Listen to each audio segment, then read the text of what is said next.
Здравия вам, уважаемые исследователи древней истории. С вами Николай Субботин и канал Протоистория. Кто бы из вас не хотел побывать в настоящем подземном городе, возраст которого составляет несколько тысяч лет, спуститься на глубину нескольких десятков этажей под землю и прикоснуться к многовековой истории? Такие путешествия оставляют незабываемые впечатления на всю жизнь и позволяют совершенно иначе взглянуть на прошлое нашей цивилизации. В один из дней нашей турецкой экспедиции наш путь лежал в сторону подземного города Деренкую. Нужно отметить, что Каппадокия, по разным подсчетам, находится несколько сот подземных городов. Описаны и задокументированы около 100, а открыто для посещения всего десяток. Фактически вся подземная часть Каппадокии испещрена множеством извилистых ходов, тоннелей, помещений и галерей.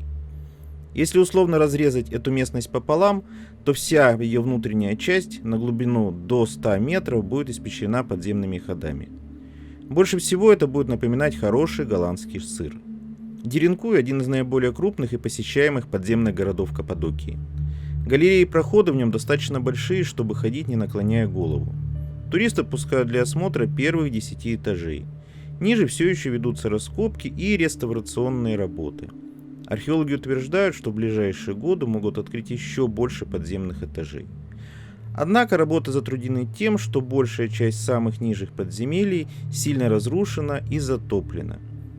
По официальным историческим данным, эти подземелья примерно в 3-4 веке новой эры заселили христиане. Но вот кто был первым строителем этого города, историки до сих пор не могут ответить. Дело в том, что после того, как новые жители подземного города провели тут несколько столетий, уже было невозможно определить и найти хоть какие-то факты о людях, которые создали эти подземелья. Более того, ученые даже не могут определить время их постройки. Существуют самые разные данные. Некоторые историки полагают, что подземные города Каппадокии простояли заброшенными еще с первых веков до новой эры, до тех пор, пока их не заселили новые поселенцы. Устройство внутренних галерей и переходов навело историков на предположение о том, что первые строители этих гигантских катакомб были существами невысокого роста. Как мы увидим далее, многие переходы между подземными комнатами настолько низкие и узкие, что протискиваться по ним можно только на четвереньках, цепляясь плечами за боковые стены. Двигаться в них настолько неудобно, что сложно представить, как жители этого города могли переносить по этим ходам какие-то грузы и припасы. У входа в подземный город перед нами предстает небольшая шахта. В целях безопасности она облачена в прочную металлическую решетку. Это один из вертикальных тоннелей, который ведет вглубь города. Гид поясняет нам, что они использовались жителями как вентиляционные шахты и в то же время по ним могли доставляться на самые нижние уровни города продукты, воду и необходимые для строительства инструменты. Таких вертикальных шахт вокруг города около десятка. Однако нам показалось странным рассуждение гида о том, что жители города вели скрытный образ жизни, опасаясь возможных грабителей и прочих опасностей. Возможно, они каким-то образом маскировали эти шахты. Ведь неприятелю достаточно было найти всего пару таких глубоких колодцев, сбросить в них горящую солому или масло и просто-напросто выкурить жителей на поверхность, лишив их притока свежего воздуха и заполнив едким дымом внутренние помещения города. Позднее, уже находясь внутри подземелья, мы видели несколько из таких колодцев. Посветив фонарем вглубь, мы так и не смогли увидеть их дна. Действительно, город может уходить не на 100 метров вниз. И вот мы начинаем спуск в подземный город Деренкую. Гид предупреждает нас, чтобы мы держались рядом друг с другом. Несмотря на то, что в проходах установлены указатели и практически все помещения освещены, заблудиться в подземных коридорах очень просто. Странное чувство возникает, когда начинаешь спускаться вглубь подземного города. Сразу вспоминаются кадры из жутких фильмов ужасов. И даже сложно представить, как люди жили в этих катакомбах, перемещались по хитросплетениям входов, галерей и невероятно узким проходам. Это сейчас для туристов провели электричество, развесили указатели, нарисовали стрелочки, а в некоторых местах сделали деревянные настилы, дабы не провалиться в глубокие колодцы. Подземный город Деренкую встретил нас на входе огромной схемой подземных коридоров. Наш проводник предупреждает нас, что спускаться придется почти на 50 метров под землю, примерно на 10 этажей. Причем многие проходы будут достаточно тесными, и на некоторых участках нам придется двигаться на корточках. Уже у самого входа начинается извилистый пологий тоннель, ведущий в недра древнего города. То слева, то справа встречаются проходы в другие помещения. Некоторые из них освещены, а другие пугают своей темной непроглядностью. Удивляет конструкция тоннеля. Мне приходилось бывать во многих подземных объектах – катакомбах, штольнях, горных выработках, естественных пещерах. Чаще всего подземные коридоры, создаваемые человеком, имеют прямоугольную форму, ну или близкую к прямоугольной. Пол выравнивается, чтобы было по нему удобно не только передвигаться, но и комфортно перемещать различные грузы. Однако в подземельях Деренкую все совсем иначе. Сечение тоннелей и проходов близко к овальной форме, да и пол в большем случае тоже скруглен. Передвигаться по нему не то чтобы неудобно, а непривычно. Словно ты попал в логово огромного дождевого червя, который многие столетия ползал среди мягкого туфа, создавая эти причудливые тоннели. Но самая близкая аналогия этих помещений сравнима с термитником. Если разрезать пополам подземный город и город термитов, то с удивлением можно увидеть практически полное сходство. Сложно представить, какой логикой руководствовались древние строители этих городов, когда строили их в такой сложной манере. Здесь полностью отсутствует понятие центральных проходов и вообще какой-либо логики организации внутреннего пространства. Заблудиться в таком невероятном клубке можно уже с первых подземных уровней, и без посторонней помощи выбраться на поверхность будет крайне сложно. Можно предположить, что столь сложная схема внутреннего пространства была создана строителями намеренно и, скорее всего, являлась естественной защитой от непрошенных гостей. Не зная, как устроен подземный город, где находятся переходы на другие уровни, либо возможные ловушки, чужак вряд ли смог добраться даже до средних уровней. Более того, во многих коридорах была предусмотрена особая система безопасности, огромные круглые каменные задвижки, которые наглухо запечатывали проходы, ведущие на нижние этажи. Причем сделаны эти запоры были так, что открыть их можно было только изнутри. Ну или долго и упорно долбить толстый камень, что тоже не очень просто сделать в такой тесноте. Но самое неожиданное ждалось на самых нижних уровнях, на дне подземного города. Но это уже тема совсем другой истории. Ну и, конечно, не забывайте подписываться на наш канал, ставить колокольчик для того, чтобы получать уведомления о выходе новых сюжетов и не пропустить самые интересные новости из мира древней и более современной истории. С вами был Николай Субботин и канал Протоистория.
Здравия вам, уважаемые исследователи древней истории. С вами Николай Субботин и канал Протоистория. И вот мы оказались на самых нижних горизонтах подземного города Деренкую. Наш проводник утверждает, что сейчас мы находимся примерно на глубине 50-60 метров от поверхности Земли. Проверить это невозможно, потому что спуск в подземный город был довольно непродолжительным. Никаких ориентиров для того, чтобы определить истинную глубину, мы не нашли. Хотя одна возможность определить глубину, на которой мы находились, все же была. Одна из вертикальных шахт, которая по утверждению проводника выходила на поверхность, позволила примерно прикинуть расстояние до внешнего мира. С осторожностью мы заглянули в эту шахту, света фонаря хватило на несколько десятков метров вниз и вверх. Солнечного света мне так и не удалось увидеть, а вот то, что мы достаточно глубоко, я убедился своими глазами. Более того, шахта уходила на многие десятки метров вглубь. И я убедился в том, что подземный город может уходить под землю на 100 и более метров. Исследователи утверждают, что Деренкую имеет намного больше подземных этажей, чем обычно показывают туристам. Да и сами проводники этого не отрицают. По их словам, город постоянно продолжают раскапывать и реставрировать. И у нас под ногами, по крайней мере, еще десяток более глубоких этажей, где ведутся археологические работы. Однако доступ туда закрыт для туристов.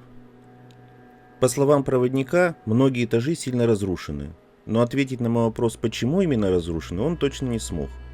Высказал несколько версий. По одной из них, нижние этажи многих подземных городов частично обвалились в результате многочисленных землетрясений, которые не редкость в Турции. По другой версии, нижняя часть подземных городов подверглась затоплению. Мягкий вулканический туф, в толще которого вырублены города, начал напитываться влагой и разрушаться, заваливая тоннели и галереи. Изучая историю древних подземных городов Каппадокии, я не раз находил упоминание о том, что многие из них были связаны между собой глубокими подземными тоннелями. В результате вся Каппадокия была пронизана, словно гигантский термитник, множеством проходов, галерей и комнат, находившимися глубоко под землей. В стародавние времена, по утверждению исследователей, вполне можно было скрытно пройти по этим тоннелям из одного края страны в другой, ни разу не поднявшись на поверхность. Так это или нет, сейчас трудно проверить. Наш проводник подтвердил гипотезу об особых тоннелях, связывающих между собой множество подземных городов. Более того, он уверил нас, что для историков и археологов, которые занимаются расчисткой самых глубоких горизонтов, первостепенной задачей является именно обнаружение таких проходов. Ведь такие туннели могут привести ученых в совершенно иные, еще не открытые подземные города, которые могут раскрыть множество удивительных тайн древней истории.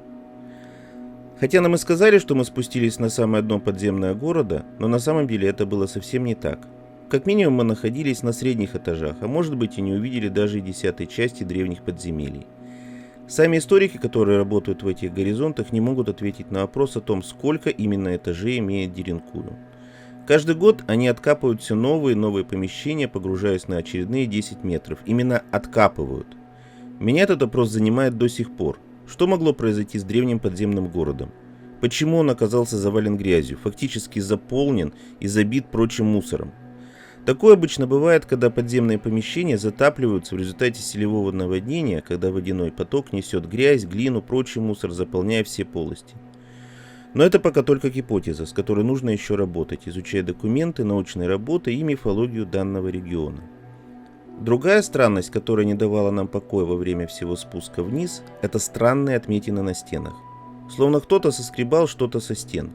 Причем отметины от достаточно острого и прочного инструмента находились везде, на стенах, потолке, колоннах. Не было их только внутри глубоких вертикальных колодцев. При этом отметины выглядели достаточно современными. Скорее всего, кто-то проводил расчистку помещений уже во время реставрации этих подземелий. Ответ на этот опрос нам частично удалось получить. На самых последних этажах, куда допускают туристов, мы заметили несколько зарешоченных проходов, ведущих куда-то вглубь. Как объяснил проводник, это спуски на более глубокие уровни, где работают ученые. Туда пока не пускают простых исследователей. Одна из решеток оказалась не заперта, и, конечно, любопытство оказалось сильнее запретов. За запретной дверью оказалось еще одно извилистое помещение, которое особо не отличалось от тех галерей и проходов, которые мы уже видели, за исключением одного. Стены тут были покрыты каким-то странным темным налетом, а в некоторых местах зеленоватым составом. Мы не рискнули трогать этот налет, выглядел он довольно необычно. Вспомнились рассказы про древнюю плесень и грибки, которые часто мутируют в древних помещениях, поражая непрошенных гостей различными неприятными болезнями, которые некоторые ошибочно именуют проклятием фараонов. Оставаться тут долго не хотелось, но было очень интересно, куда же ведет этот проход. Мы прошли по нему около сотни метров и уперлись в заложенную большими камнями стену. Лишь сверху оставалась небольшая щель. Посветив в нее фонарями, мы увидели, что проход продолжается дальше, спускаясь вниз в непроглядную темноту. Действительно, ниже находились другие недоступные для нас этажи. И мы могли лишь гадать, какие тайны могли бы открыться нашей группе, если бы мы смогли в них проникнуть. Представьте себе, что вы спустились на дно небольшой пещеры, пройдя по темным проходам. При этом у вас не было ни фонарика, ни сотового телефона, которым можно было бы освещать себе путь под ногами. Но у вас есть кремень, которым можно добывать огонь, немного соломы, чтобы огонь сумел разгореться, и вязко уже успевших просохнуть под ярким солнцем дров. А точнее даже не дров, а наломанного в торопях хвороста. И вот вы добрались до места, где можно развести огонь, согреться и приготовить себе еду. Вы начинаете готовить костер, укладываете хворост, подкладываете под него немного соломы. Пробуйте высечь искры, делайте это на ощупь, ведь, как мы договорились ранее, у вас нет никаких источников света. Красноватые сполохи озаряют стены пещеры каждый раз, когда вы ударяете кремень о кремень. И вот первая искорка перепрыгивает на солому и начинает весело перебираться на другие сухие травинки, становясь все ярче и горячее. И уже через несколько минут огонь охватывает хворост, пещера наполняется светом, теплом и дымом. И именно в этот момент вы вспоминаете о том, что разводить огонь в подземельях, где воздуха не так уж и много, а дыму деваться особо некуда, было непростительной ошибкой. Огонь разгорает все сильнее, хворост дымит, выжигая остатки кислорода. И вдруг костер начинает гаснуть, ему не хватает воздуха, чтобы жить, как, впрочем, и вам. Вы начинаете чувствовать, что задыхаетесь. Костер окончательно гаснет и начинает тлеть, выделяя новые порции углекислого и угарного газа. Вы понимаете, что выбраться из этой пещеры вы уже не сможете. Зачем я рассказал вам эту печальную историю, вы сейчас поймете. Когда мы спустились на самые последние этажи подземного города, наш проводник показал нам довольно просторное помещение. Хотя это довольно условное определение, просторное. Размеры его составляли от силы 7 на 7 метров, при высоте потолка, чуть более 2 метров. Как нам объяснили, именно здесь находились основные места для приготовления пищи. Тут все время горел огонь, освещая и обогревая большую часть подземелья. Ведь, как известно, теплый воздух поднимается наверх. Наш проводник говорил об этом так, словно делал удивительное открытие. Вот на этом огромном камне якобы готовили пищу, нагревая его словно гигантскую сковородку. Вот только как мы не осматривали его со всех сторон, так и не смогли найти следов копоти. Не было следов копоти и на потолке, но ведь если бы тут действительно горел костер, то и на потолке, и на стенах неминуемо за десятилетия или столетия скопился бы заметный слой сажи. А учитывая то, что вулканический туф, в котором прорублены подземные тоннели, достаточно пористый, сажа и копоть навечно бы вились в камень, и отскабливать этот темный нагар было бы невозможно. По правде сказать, в одной из ниш действительно был нагар из сажи, но больше всего это напоминало забытую кем-то свечу, которая долго горела, коптила и плавилась. Проводник уверенно заявил, что тут стояли масляные лампы, которые освещали подземелье. Однако на мой вопрос, каким именно образом решалась задача удаления продуктов сгорания, а также вентилирования, он толком так и не смог ответить. Пробубнил что-то о том, что будто наши предки были настолько искусными мастерами, что сумели заранее сконструировать такую удивительную самовентилирующуюся систему. Правда, он забыл упомянуть, что даже сейчас мы замечали в некоторых частях подземного города систему современной вентиляции и нагнетания чистого воздуха с поверхности. А вот если бы тут постоянно жгли костры или даже просто масляные лампы, то с большой долей вероятности помещения быстро бы заполнились дымом. Жить в таких условиях было бы просто невозможно. Мы специально искали на всем пути нашего следования по подземному городу хоть какие-то следы копоти на стенах, но ведь не электрическими же лампами освещали помещение. Я прекрасно помню свой спуск в официальную туристическую часть аджимускайских каменоломен, а после в ее дикие туннели. Там, где в течение месяцев в страшных условиях во время оккупации выживали и сдерживали осаду немецких войск наши солдаты и гражданские люди, потолок и стены настолько пропитаны копотью факелов и масляных ламп, что на стенах и потолке можно рисовать, как на черной доске. А ведь аджимускайские каменоломни стали прибежищем для нескольких тысяч человек всего на год. Более того, люди берегли свет, в основном передвигаясь на ощупь. Однако и в таких условиях оставили после себя вполне четкие следы использования для освещения живого огня факелов. Но каким же образом освещали свои залы и тоннели жители подземного города? Да и сам город был больше похож на термитник, нежели на жилище человека. Мы нашли еще несколько странных фактов, но об этом мы поговорим в следующей истории. Ну и, конечно, не забывайте подписываться на наш канал, ставить колокольчик для того, чтобы получать уведомления о выходе новых сюжетов и не пропустить самые интересные новости из мира древней и более современной истории. С вами был Николай Субботин и канал Протоистория.